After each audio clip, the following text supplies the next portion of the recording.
Is it better? Is it better? Okay. All right. So I will be talking about very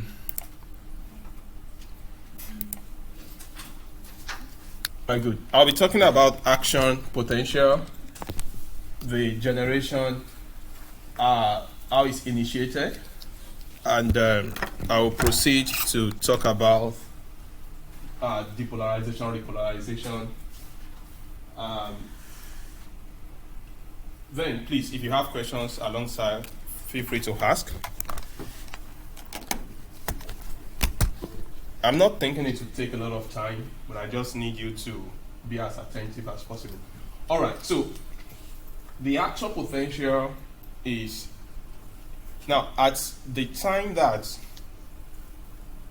before any stimulus is received, your cell is at the resting membrane potential. So that's why I have the RMP at the first. The RMP, resting membrane potential. So before any stimulus, you have the resting membrane potential, which is, who can remind me what the resting membrane potential is? Can anyone remember? What is the resting membrane potential? All right, we talked about it when we look at it. It is minus 70 millivolts. All right. Now, at that time, the inside of the cell is negative. And so, let's say this is your cell. At that time, the inside is negative, and the outside is positive.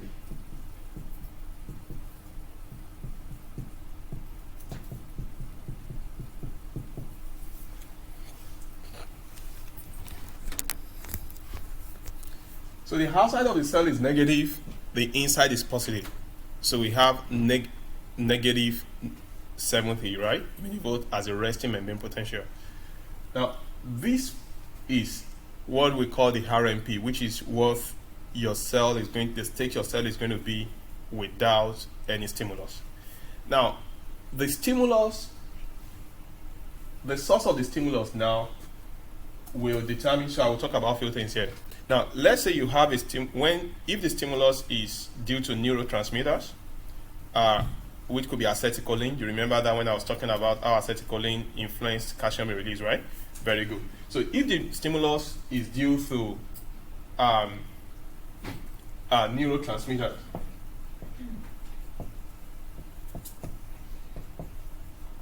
it will trigger a ligand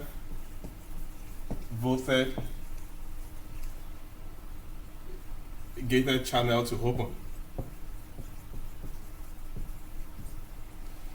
And if the stimulus is mechanical,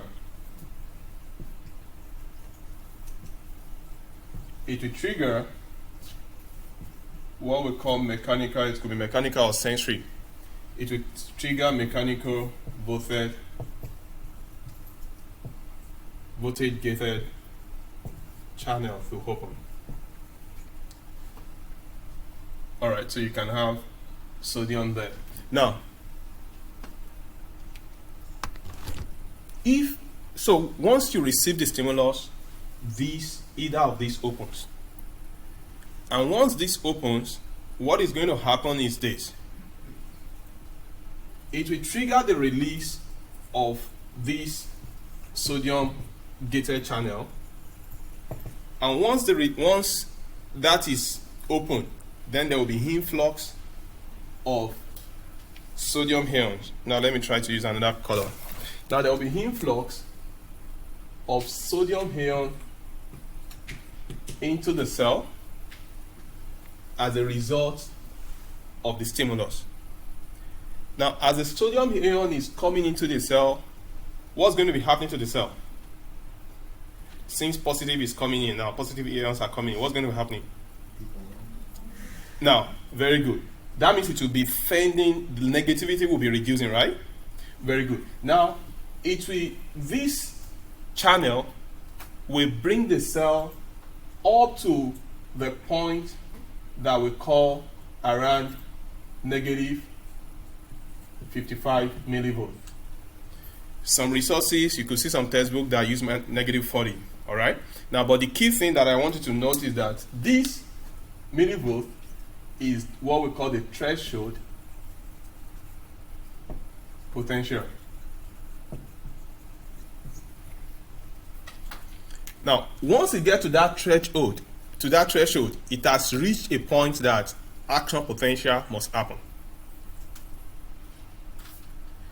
If the threshold is not reached, there may not be action potential.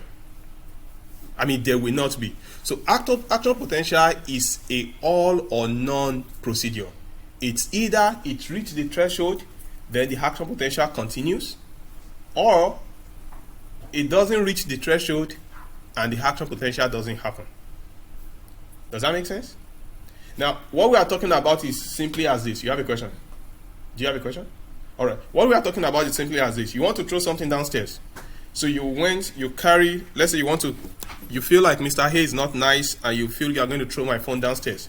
So you just take my phone, take it to the stairs, stand somewhere, and you drop it. Once you drop it, even if you change your mind, can you bring it back? No. Getting to the staircase, getting to the point where you can drop it is the threshold. Once you release it, you have reached the threshold. You can't do anything to control it again. It has to continue. Does that make sense? But before until you get to that point, you can change your mind. But once you get to that point, you can't change your mind again. So once you reach the threshold, sometimes also you take some decisions and you be like, you're at the threshold, now you have to act on this, right? That is what we are talking about. So it's a all or none process. It's either you hit the threshold and it continues, or you don't hit the threshold and it doesn't continue. It can be halfway. It can be a little, it can be a little more. Once you hit the threshold, then it goes to, I will take it as involuntary actions now. Does that make sense? It's something that continues without control again once the threshold is reached. Once you reach the threshold, action potential has to happen.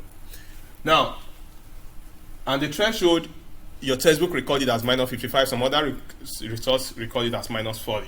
But your textbook actually used minus 55 for the threshold. No, so take note of that. That's what I will regard for you, okay? Now, once you reach the threshold, this is what happens. Another gated channel is going to happen, which we call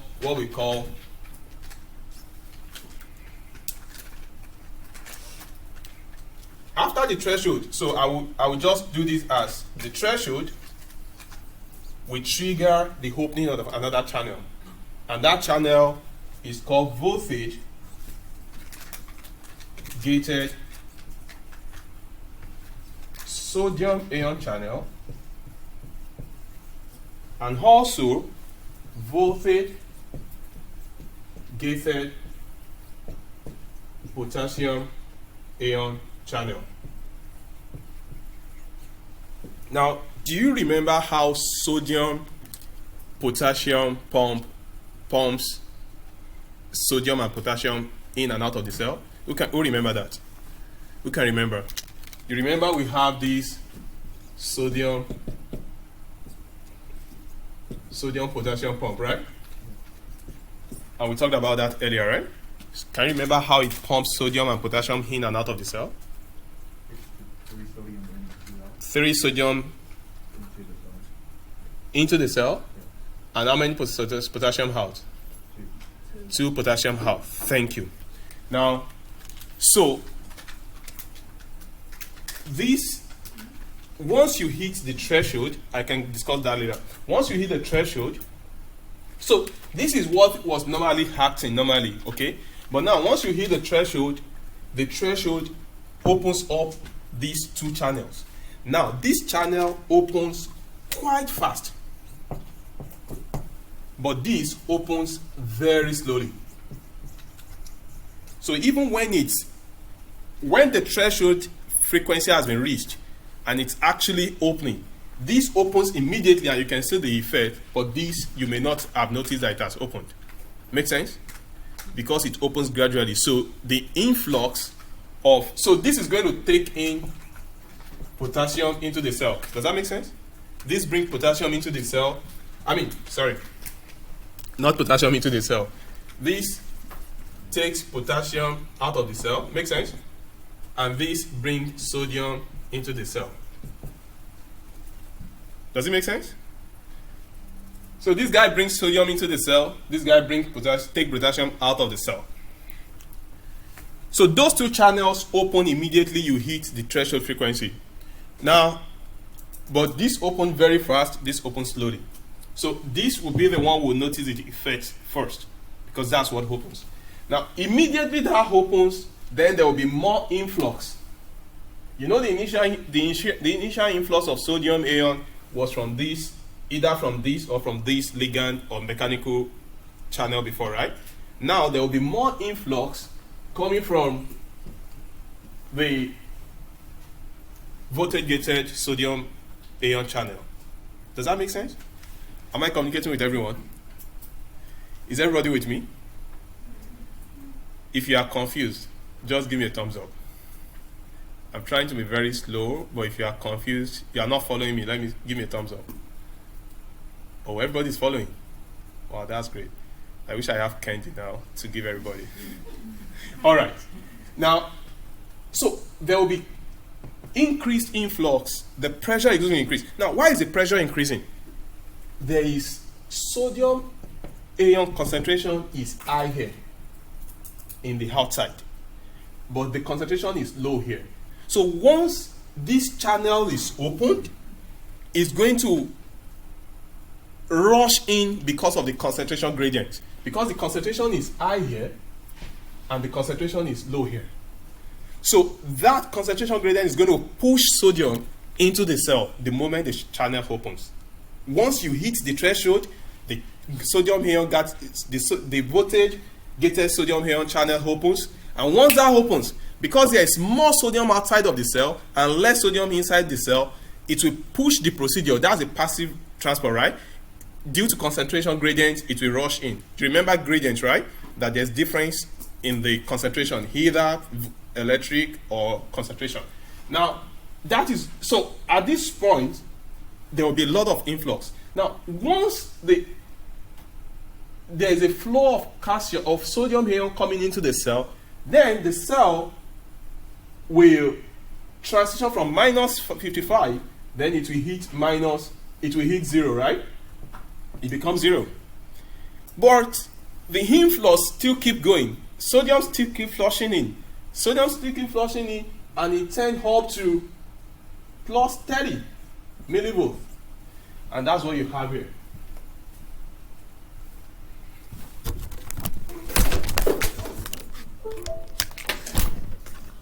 Oh, I can't remove it. So that's what to try it so that it can still be captured. Oh, sorry.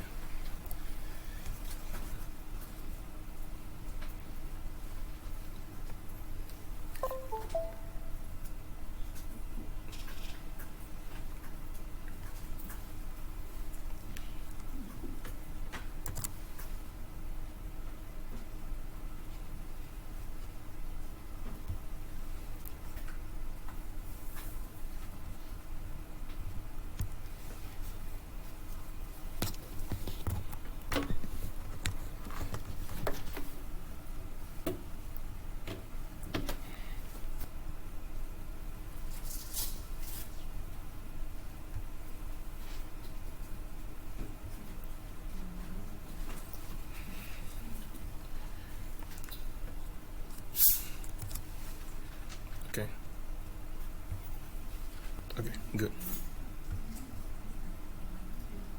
Are we together? All right, so let's go. All right, so once the sodium ion keeps coming in, then the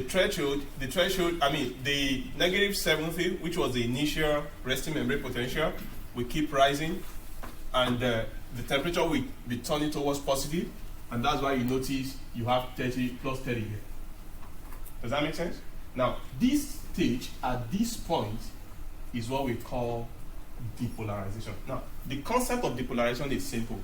It has original polarity of the cell membrane is that the inside is negative and the outside is positive. Now it has switched. Does that make sense? It has been, the polarity has been changed. So it has been depolarized. Make sense? Alright.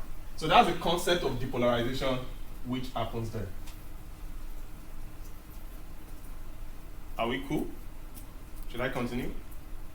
Alright. Now, once that happens, now naturally it could have been increasing and get up to plus 60 because the equilibrium of sodium is actually about positive 50, 60 millivolts. But what happens at that point is, once there's a signal that the depolarization has been achieved, then there are two gates here. This gate, the gate that is bringing the influx will be inactivated. So once it's inactivated, then the influx of sodium is going to cease. The influx of sodium is going to cease at that point, but don't forget, the inside of the cell is already depolarized, right? And obviously for the next thing is now to repolarize, is to get back to its original state. Now, what is going to happen at that point is there was influx of sodium ion that brought it to that point. And remember I told you that potassium ion, voltage-gated potassium ion channel was also open, but it is slow. So at this point, it kicks in. And once it kicks in, sodium influx has been stalled. The gate has been closed. Once that happens, then potassium ion is triggered to start working, and then it begins to take potassium out of the cell. Does that make sense? Now, as it's taking potassium out of the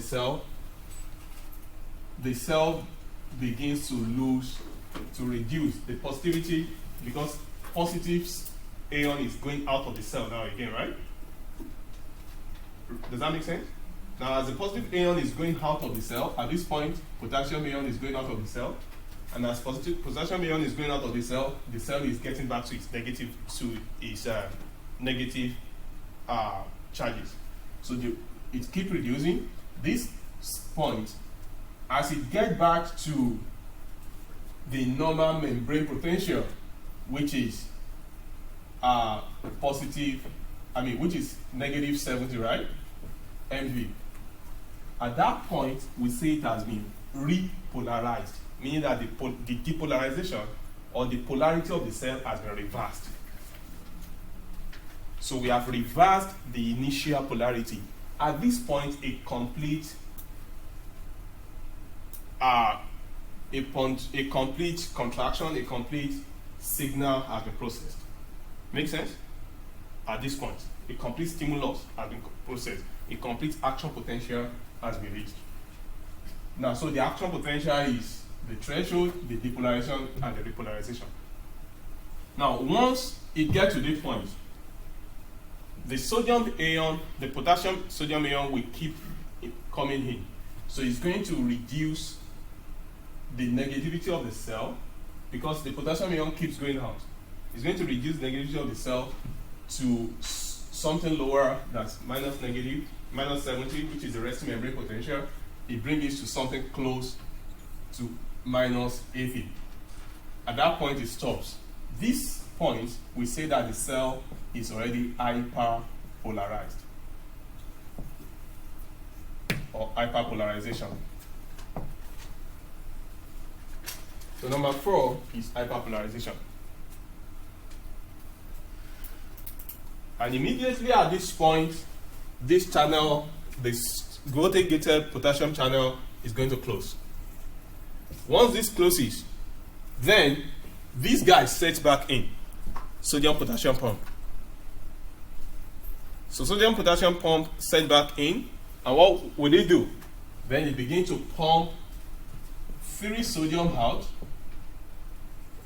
ion out and 2 potassium ion in, right?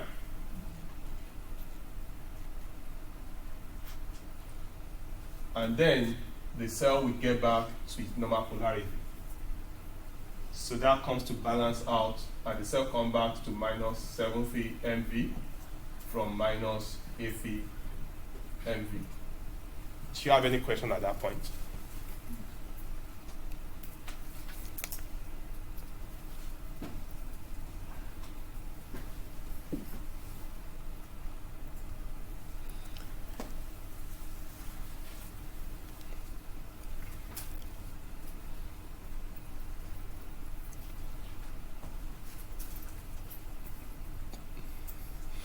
I'll wait a little before I continue the other parts.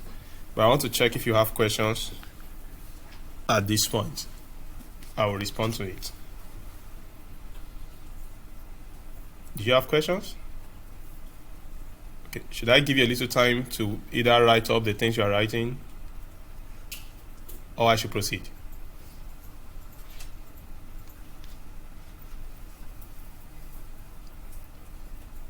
Okay. Silence means yes. All right. Should I proceed? All right. Now,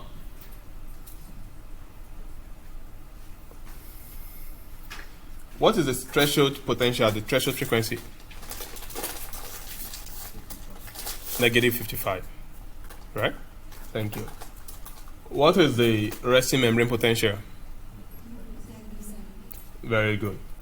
Now, at what point, at what potential, or at what voltage is a cell fully depolarized? Thank you. At what point is it repolarized? Thank you. Negative 70. At what point is it hyperpolarized? Very good. When it goes below 70, negative 70, right? Which could be about minus negative 80. Now, then, all right, don't forget what opens when they close, what opens. Now, let's talk about the absolute refractive period, relative refractive period, salutatory conduction, and the continuous conduction. I think that's the next thing. Now, once the cell, we have looked at. So what we have just done now is as though we have this part of the cell experience the action potential. Right? Now, the stimulus is applied to this, is processed at this section now. Then the cell continues this way. But this is the section that was experiencing the action potential. Now, at the point when we have everything we have done, we've explained action potential has happened. At that point when action potential has happened, before it was restored, what's going to happen to this? This sign will have changed, right? Does that make sense? Does it make sense? We said this will have become positive, right? All right. So at the time that action potential is happening, then the outside will be negative. But the next part will still be, there will be no action potential there because it has not been depolarized. Now, the impact, the effect, the resultant effect of this section of the cell that was going through action potential is going to have influence on the charge on the next phase, on the next line. Now, the impact it has on it is that since this guy has turned positive, fully net positive up to plus 30, is going to influence the charge here. And if it is strong enough to influence it and bring it to the threshold So let me clean this. If it is strong enough, I can clean this, right? All right. Now, if it is strong enough to bring it to the threshold potential, which is the minus 55, if it can achieve minus 55 at this point here, then action potential also sets in here. And so the same thing keep happening. And so if this phase also experience that, the same thing happen. If the impact also affect this and bring it to minus 55 LV, then it continues. But if the influence is not able to impact the state, then it's going to stall at any time after that. Now, does too much stimulus, does it increase the action potential? No. Does it increase the value of the action potential beyond plus 30? No. So but what can too much stimulus does? Increased stimulus can increase the number of action potential, but it does not increase the value of the action potential. Does that make sense? So increased stimulus, high stimulus, very high stimulus can increase the number of action potentials. The cycle can increase, but it will increase, it doesn't have any impact in increasing the level of the potentials, like maybe to take it to plus 60, no. But it will increase the number of the cycle. George, does it make sense? All right. Now, think about it again. So that means action potential travels in this direction, right? Does that make sense? So think about this as a cell membrane, right? The cell membrane continues, so action potential travels in this direction. Why is it not traveling in this direction? So what we have done now, sorry, I don't know if you get the picture, is like this is the dendrite, this is the soma, and what we are doing here now is on the axon, right? So it's propagating the cell membrane. It's propagating the action potential. So this is like the axon. All right. And don't forget also that I told you that the axon have myelin sheet on them, right? Which is built by layers of Schwann cell that wraps around it, right? Very good. And I told you that this is node of Ranvier, right? The gap between each myelin sheet, their gap is called nodes of Ranvier. I'll come up to that. But now let's ask the question: why is action potential not propagated in this direction? Why is it just this direction? After doing this, why is it that it can't continue this way and come towards the soma? Why is it not coming towards the soma? All right, so this is what I'm talking about. Look at this.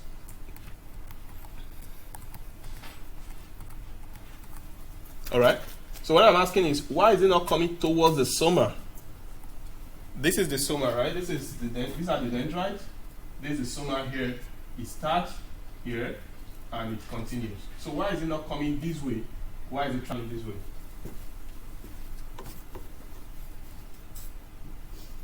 Sending the information out. Thank you. Number one is sending the information out. What else? What else can you think? So it's sending the information out, right? Because it's the axon that transmits the information. That's the first thing. Thank you. Now, after this has been polarized, after this action potential has happened here, and this guy is also experiencing action potential now, why is it not? What I'm curious about is, why is it not that it can be reversed? That after polarizing, after this guy has experienced action potential, transferred it here, this guy is experiencing, why is that it can't come back at any point?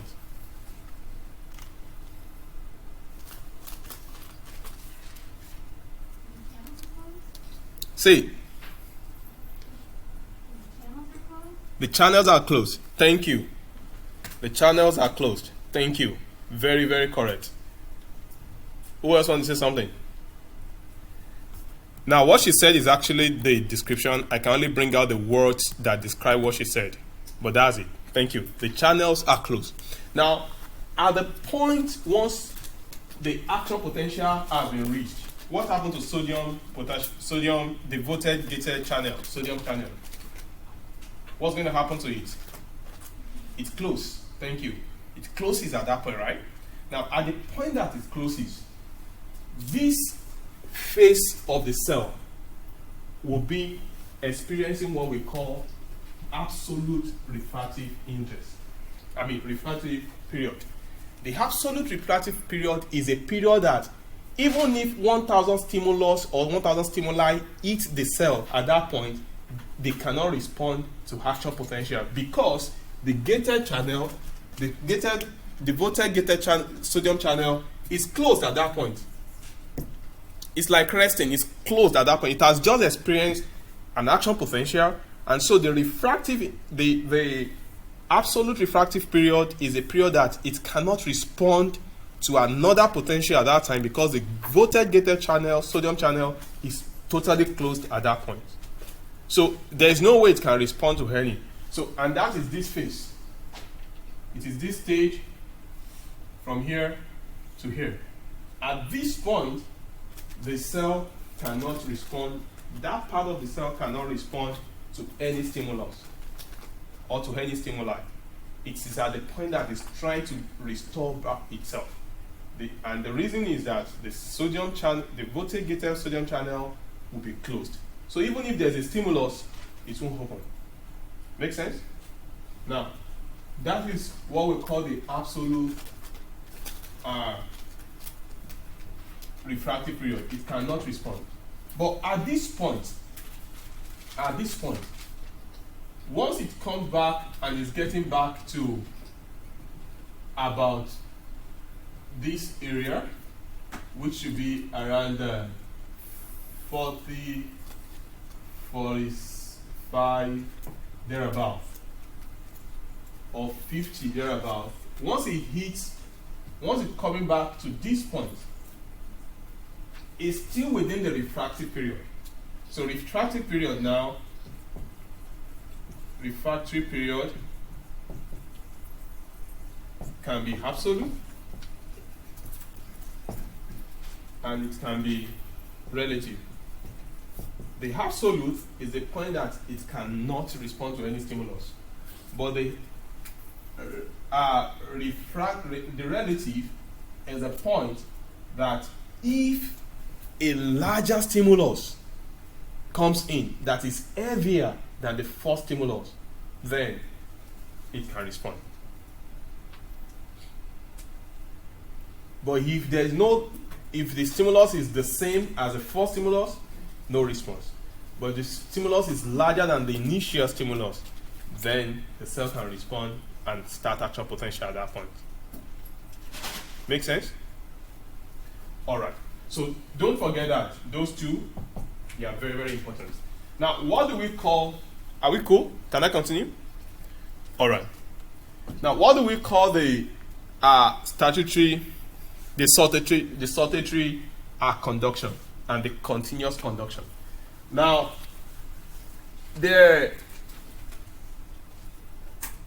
this we call it myelination.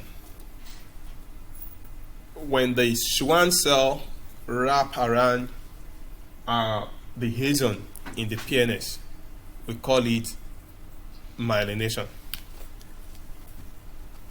And I told you that the space, the gap in between them, we call it the node of Ranvier.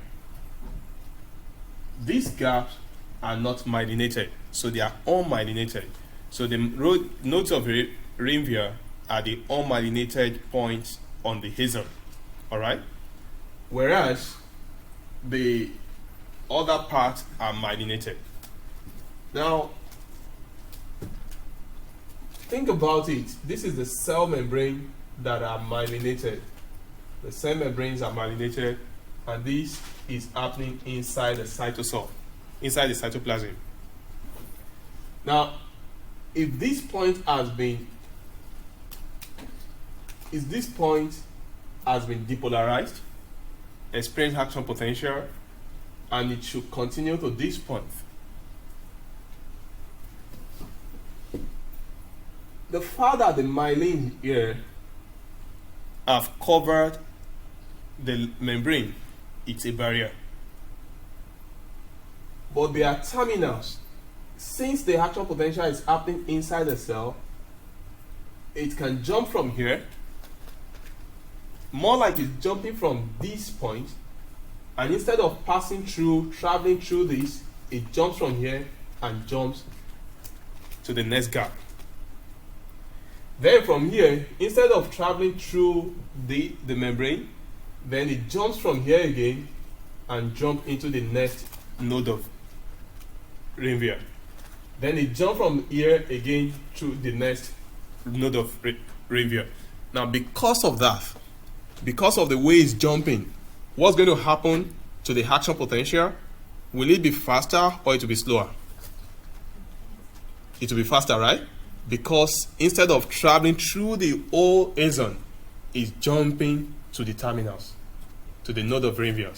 So that makes it faster. So that means that satisfactory conduction is going to be faster. Because it's going to be transferring, it's going to be jumping from the node of Ranvier to the next node of Ranvier to the next node of Ranvier. It keeps going that way and it's propagating, and it will be faster. But the continuous happens in unmyelinated axon. In unmyelinated axon, it has to travel normally. So it will keep going normally, and so that will be slower.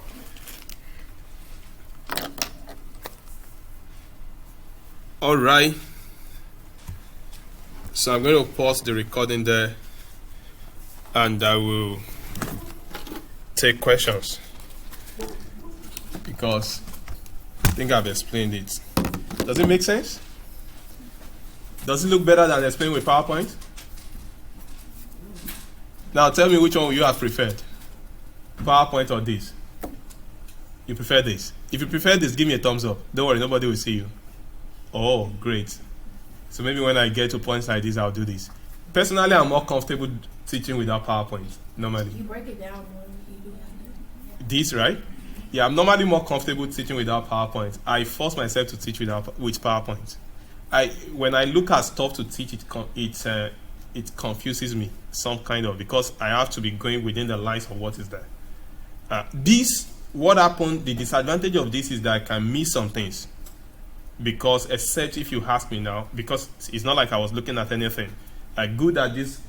There's a diagram here that I'm following to make sure I follow everything, but I can miss some things with this. That's a challenge.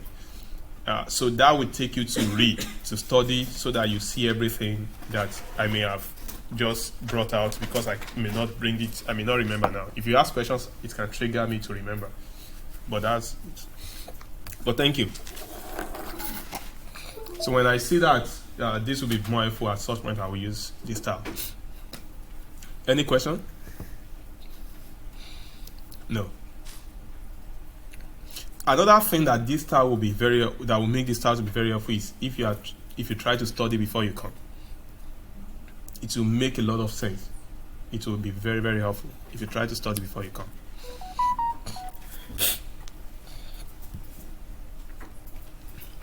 All right. Let me see if there's anything else I need to talk about. I doubt there's anything. So you can just look at each of them. So you can just look at each of them. Refractive. So you have more descriptions about each of them here, but I've explained them as it is. Let me see if there's anything.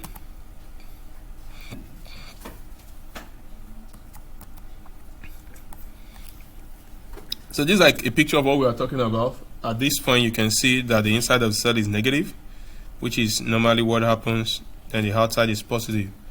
But when action potential happens, you have the inside will be positive, then the outside will be negative at that point.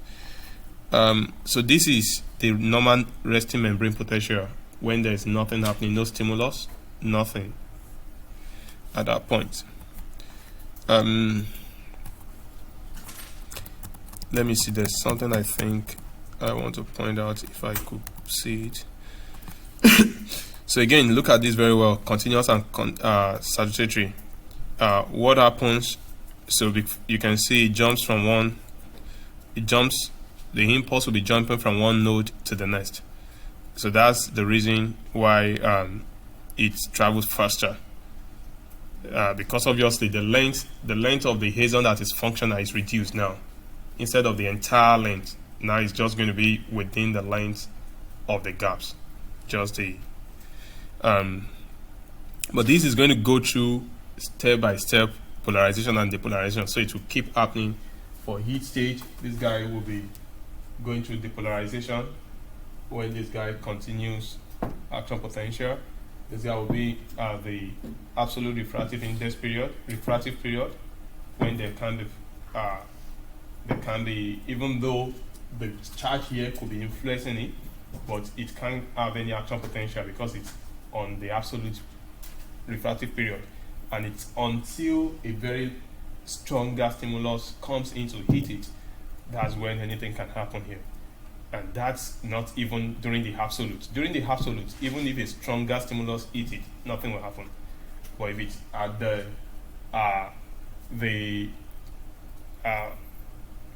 what's the name of the other one? The relative, right? If it's at the relative, it's only at that point that larger stimulus can do something.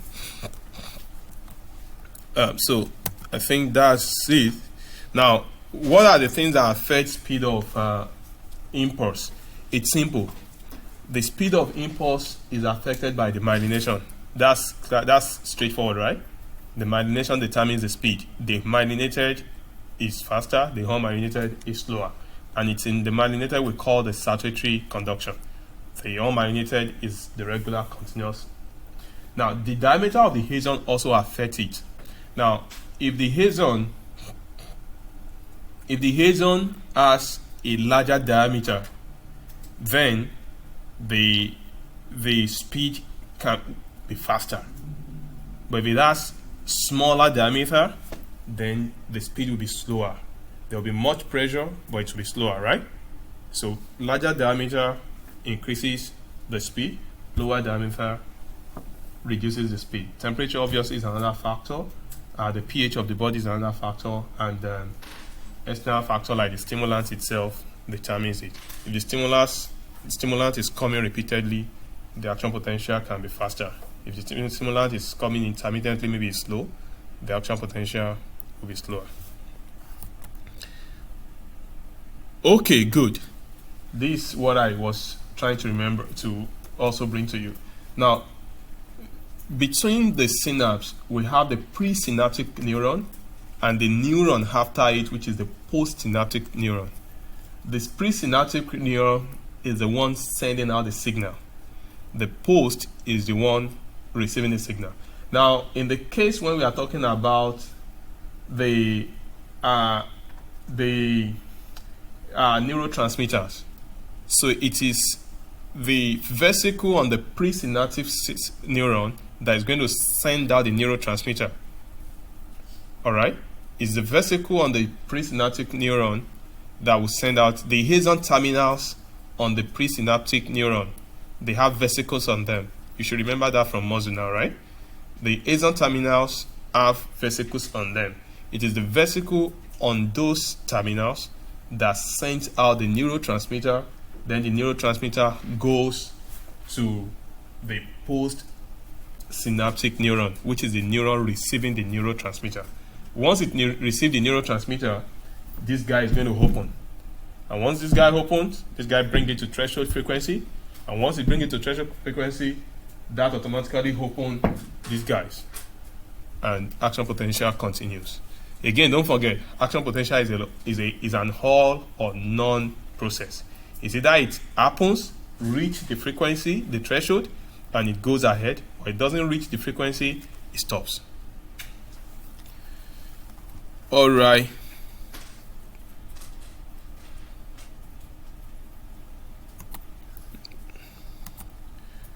All right. So I think you can read up those path that remains later.